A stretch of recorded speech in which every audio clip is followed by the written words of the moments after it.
Thank you दाइ किनकि सबै उठाएर लगिदिन्छ यार यसले त्यो भएर लगभग 1000 रुपियाँसम्म हुन्छ। ल ठिक छ ल सब गाइज के छ हालको खबर सबै सन्चै हुन्छ होला। हाम्रा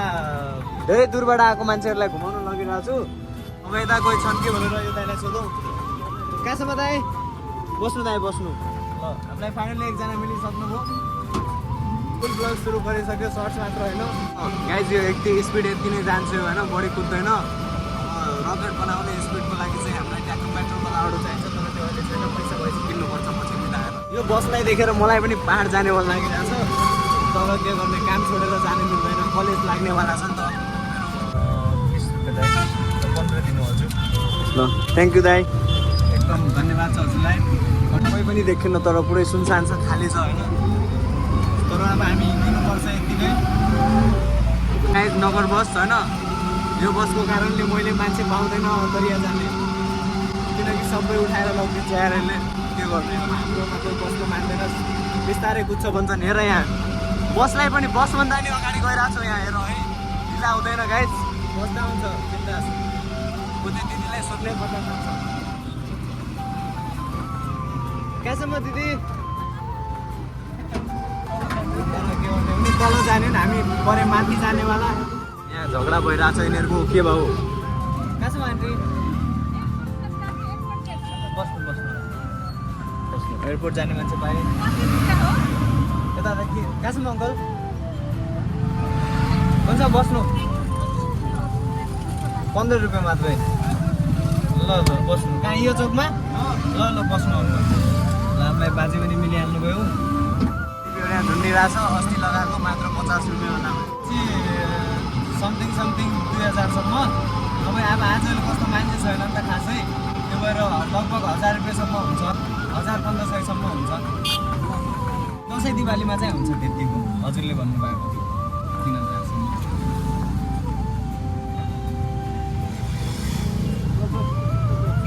ल हुन्छ बाजे हजुरलाई एकदम डिस्काउन्ट भयो ल धन्यवाद बाजे। खासमा भाडा चाहिँ उसरी 15 रुपियाँ हुन्छ होइन तर बाजेलाई 10 रुपियाँ मात्रै मागेको होइन। यो दाइहरू कता जाने हुन् सोध्नु कहाँसम्म जाने हजुर सर मनपुर बस्नु हजुर। दाइलाई पनि बसेछ कि हामी एउटा फेरि तिमीले मलाई केमा देखाऊ भाइ अहिले मलाई टिकटकमा देखेको होइन सो भाइ हाई भनिदेऊ न तिमी पनि एक सो मिलाएर हाई भनिदेऊ ल थ्याङ्क यू भाइ सपोर्टको लागि भाइले पनि सपोर्ट गर्दो रहेछ होइन हेल्प गर्ने जस्तो भएछ गर्नुपर्छ गाइज होइन हाम्रो बहिनी छन् अनि दिदी हुनुहुन्छ अलि देख्नु न बस हाई भन हाई अस्ति तिमीलाई 2 चोटि पुगाएन ल ल ल बस ल बहिनीलाई हामी फेरि छोडिदिन्छौँ होइन सधैँ देख्नु रहेछ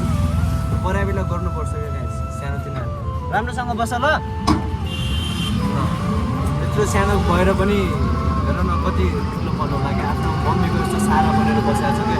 सबैले बस्नुपर्छ सारा बनेर अहिले हामी बहिनीलाई राजपुरसम्म छोड्नेवाला छौँ वेलकम मलाई देखिएपछि रोकिहाल है तिमीलाई म ल्याइदिन्छु सधैँ है ल बाई बाई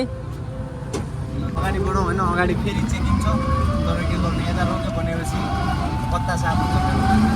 500 रुपियाँको चिट काटिन्छ मैले ब्लुटुथ पनि बोकेको छैन केही पनि बोकेको छैन होइन लाइसेन्स तब परि गयो त्यही अब के गर्ने नकमाएपछि हुँदैन काम काज खाइने छ नेपालको हालत त्यस्तो छ पेट पाल्नु पनि गाह्रो छ फेरि कलेजको फी कहाँबाट तिर्ने मैले 10 मिनटपछि एयरपोर्ट गेट पुगेँ यो यताको एयरपोर्ट जाने बाटो ट्याक्क एयरपोर्टबाट ए हजुर यतै हो अब कसरी दिन्छ अब यता चेन्ज छ कि छैन पैसा मिल्दैन त भाइ टिकटकबाट चिन्दो रहेछ होइन तर माया छ भाइ thank you so much student मान्छे हुन होइन यसो हेल्प गर्नुपर्छ क्या किनकि हामीले स्टुडेन्ट हुँदाखेरि म झन् मेरो स्कुल पढ्नलाई मैले गाउँबाट 1.5 घन्टा हिँडेर जानु पर्थ्यो कोही पनि लगिदिन्थेन यार बाइकवाला भएर पनि त्यही भएर मैले नि अटो किनेको अब बाइक किन्छु भने बाइक लगेर जान्छु गाउँ भाइ ल ठिक छ ल बाई बाई भाइ यो भाइलाई पनि ल भाइ तर यो भाइ पनि गल्तीले मिस्टेक भइरहेको छु भाइलाई पनि बिर्सिदिनु लाग्छ है दुई हात छाडेर चलाउनु मिल्दैन फेरि यस्तो यस्तो हल्लिन्छ हुन्छ फेरि सबै भाइहरूलाई पनि छोड्नु पऱ्यो हामीले ल भाइ बाई सबैजनालाई एकदम बाई छ राजन तमली छ भाइ यो छ अगाडि हेर यता प्रिन्ट हानेको छु मैले होइन यही छ यताबाट ल ल भाइ अटोलाई चाहिँ यतै पार्किङ हानिदिन्छ होइन उता लगायो भने फेरि गडबड हुन्छ माथि होइन अब मान्छे पनि छैन खासै चल पनि छैन हेर यता सुनसान छ एरिया पुरा के छ दोस्त सन्चै छौ रमाइलो हुँला छ रमाइलो धनगढीमा स्वागत छ मिसलाई रमाइलो लाग्यो कि नै यतातिर दोस्त के छ तिम्रो हालखबर ओ ठिक छ सन्चै दोस्त अरे भ्लग पुरै आउँछ दोस्त यार नाले पुरै भएन नि यार हाम्रो आज यहाँ फोटो खिच्नु पर्ने छ यसो मिलाएर फोटो खिचिदिनु पऱ्यो दोस्त होइन ट्यागको मिलाएर फोटो खिचिदेऊ होइन मेरो पनि आज 2वटा फ्रीमा ल ठिक छ आज मेरो च्यालेन्ज थियो होइन 2वटा फोटो फ्रीमा खिच्ने त्यो कम्प्लिट हुन्छ साथीले हानिदिन्छ यस दोस्त यता खास रमाइलो नभएको कारणले अब हामी यता भिडियो नबनाउने रोडतिर जाने हो दोस्त त्यहाँ गाडीले ठोक्दैन नि ठोक्दैन राजा यार किन ठोक्ने होइन त्यो डर लाग्छ कि फेरि कसैलाई चोट लाग्नु हुँदैन सो हामी यतातिर एकदम भिडियो यता बनाउनेवाला छौँ हामी मजाले हाम्रो अटो ग्याङ पनि पुरा आइसकेको छ यता मान्छे हेर्नलाई अब म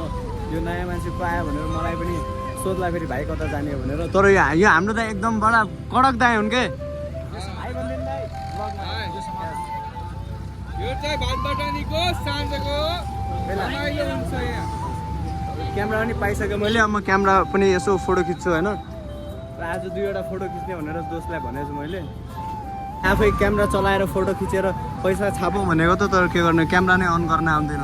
मलाई यो कोही सिकाइदियो है क्यामेरा अन कसरी हुन्छ कहाँबाट यार बट्ट नै पत्ता लाग्दैन यस फेरि नै हाम्रो अटोवाला दाइ हो नि हाम्रो यहाँ पनि छन् अर्का दाइ यस दाइ नमस्ते यो फ्ल्यासले एकदम थोप्ला चम्किरहेको होला मेरो लाइटम्यानमा उभिएको छु म हामी एउटा क्लिपिङ हेर्छौँ कस्तो आएको छ हेर उसरी राम्रो नै आएको छ तर यो स्लो किन चलिरहेको जस्तो यो स्लो मोसन हो ल यो स्लो मोसनमा स्लो मोसनमा देखाएको मात्र तर फास्टै आउँछ तर म पनि एकदम ह्यान्सी देखिन लाग्यो होला होइन यो लाइटले त्यसरी त छैन खासै एकदम चम्किन लागेको छु म पनि अब ब्लगरको पालो गयो होइन अब उसले चाहिँ क्यामेरा पनि समात्छ म भिडियो बनाउँछु एकदम होइन कस्तो देखिन्छ है ल लाइट पनि देखाऊ लाइट कसरी फेरि यता हेर है यो ब्याग मिल्यो यता ब्याग धेरै चिज मिलाएको छ क्या आज मलाई ल अब उसको पनि एकदम बनिरहेछ है thank you so much for looking my video यहाँसम्म हेरिदिनु भएकोमा धेरै धेरै धन्यवाद छ सबैजनालाई इन्ट्रेस्टिङ ब्लगहरू बिस्तारै आउँदै गर्नेछ टाइम म्यानेजमेन्ट अनुसार thanks for your support by